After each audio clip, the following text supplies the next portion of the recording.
আলাইকুম এভরিওয়ান। আজকে আপনাদেরকে দেখাবো আরেকটি বাগান আমার নানির বাসার এলাকায়। তো এটা হচ্ছে আমাদের মামাদের না, বাট এসে দেখার পর আমার অনেক ভালো লাগছিল। তো দেখে মনে করলাম একটা ভিডিও আপনাদের মাঝে শেয়ার না করলেই না। দেখেন যে এই এই বেগুনগুলোর গাছে কত বেগুন ধরে আছে, অসংখ্য বেগুন। এই যে দেখতে পাচ্ছেন অসংখ্য বেগুন, কিন্তু খাওয়ার কোনো মানুষ নেই এখানে, সব এগুলো নষ্ট হয়ে যাচ্ছে।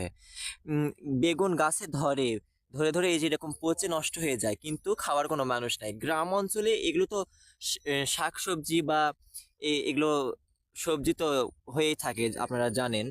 তো গ্রাম অঞ্চলে এরকম নষ্ট হয় অনেক শাকসবজি, অনেক কতই আর মানুষ খাবে এক সবজি, এই জন্য যে এরকম নষ্ট হয়। কত বেগুন ধরে আছে এই যে বাগানে, বাগানটা মানে পুরো বাগানটাতেই আপনার মনে করেন যে শুধু বেগুন। তো বেগুন আর বেগুনের গাছগুলোতে মনে করেন যে শুধু বেগুনই ধরে আছে, গাছ ভরা বেগুন, কিন্তু সব নষ্ট হয়ে যাচ্ছে, কেউ খাওয়ার নেই, বুঝলেন? এই যে দেখতে পাচ্ছেন, এই যে দেখতেই তো পাচ্ছেন গাছ ভরা ভরা বেগুন এটা। তো আপনাদেরকে ভিডিওটা কেমন লাগলো দেখে? আমার তো অনেক, এই যে আমার দেখে তো আফসোস হচ্ছিল, আমাদের শহরে এরকম এগুলো হলে তো মানুষ কত খুশি হতো আর কি, এত নষ্ট করতো না, কিন্তু গ্রাম অঞ্চলে যেগুলো নষ্ট হচ্ছে দেখেন।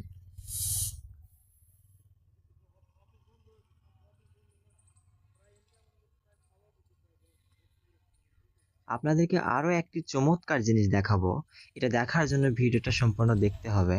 তো জিনিসটা হচ্ছে এই গ্রাম অঞ্চলের আরেকটি ঐতিহ্য। আচ্ছা, বেগুনের গাছ দেখতে দেখতে আমার চোখে পড়লো এই যেগুলো কি যেন শাক। তো এই যে দেখেন, এই শাকটা আমরা খেয়েছি। এর আগে আম্মু নানির বাসা থেকে নিয়ে গিয়েছিল, তখন আমরা আম্মু বাসায় রান্না করছিল, খেয়েছিলাম।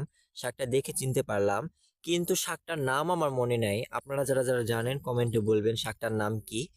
আর হচ্ছে যে আমিও কয়েকটা শাক তুলে নিলাম, আম্মুকে নিয়ে যে দিব, আম্মু খুশি হয়ে যাবে। শাক তুললাম। আর হচ্ছে এই যে দেখেন, পাশে এসে দেখেন, এই পাশেই এই যে একটি শলুকের গাছ, এটা আপনি শলুক, এটা চাটনি করে বা চাটনি, ওই যে যেমন ধরেন পেয়ারা বা বড়ই কিছু মাখালে এইটা দিয়ে চাটনি করলে মানে খেতে খুব ভালো লাগে, খুব টেস্ট এই জিনিসটা। আর এই যে এগুলো দেখেন শুধু শাক আর শাক, এগুলো শুধু শাক আর শাক। গ্রাম অঞ্চলের এই জিনিসটা আমার খুবই ভালো লাগে, গ্রাম অঞ্চলে আসলে এগুলো শাক পাতা লতা এগুলো দেখতে আমার খুবই ভালো লাগে।